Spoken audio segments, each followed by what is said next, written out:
About 2 weeks ago, more than 1,000 American evangelical pastors and Christian influencers traveled to Israel in what organizers hailed as a historic pilgrimage, the largest such delegation since the state's founding.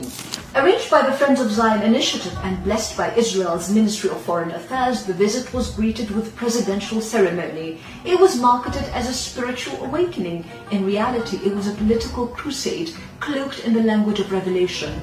From Jerusalem stages came the familiar liturgy. Mike Huckabee urged attendees to return home with the fire of God burning in your bones, so that they might be pro-Bible and therefore pro-Israel. Mike Evans, founder of the Friends of Zion Museum and self-styled kingmaker behind Netanyahu, warned against giving Bible land to radical Islam Jew haters. The message was unmistakable. Israel presented as biblical truth made flesh, its enemy reduced to radical Islam, the conflict framed as a cosmic duel between Judeo-Christian virtue and Muslim darkness. This script is not new. It's been rehearsed for decades and faithfully echoed by Christian Zionists who imagine themselves guardians of a besieged Holy Land.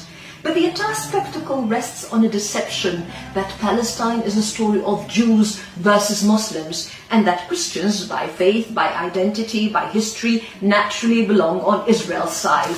Christians are not outsiders in Palestine. They're not visitors, observers, or decorative minorities. They're indigenous, ancient, constitutive of the Palestinian people, older than Zionism, older than Europe's nation states, older than the political theologies now mobilized in Israel's defense. For over 14 centuries, Muslims and Christians in Palestine lived not in grudging coexistence, but within a shared civilization, deep, sustained, and organically lived. That history begins in 637 CE, when Jerusalem surrendered peacefully. Patriarch Sophronius agreed to hand over the city's keys only to Caliph Umar ibn al-Khattab himself. Umar traveled from Medina with one servant and a single camel.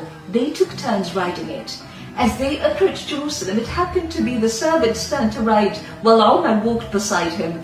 Those waiting mistook the servant for the Caliph. The ruler of a vast empire entered Jerusalem on foot, dressed simply, indistinguishable from the people around him, a quiet inversion of power. Umar refused spectacle. He refused domination disguised as holiness. He signed a covenant guaranteeing Christian lives, churches, property, and worship. Not one church was destroyed, not one Christian was forced to convert. When invited to pray inside the Church of the Holy Sepulchre, Umar declined. He explained that if he prayed there, others might later seize the church in his name. Instead,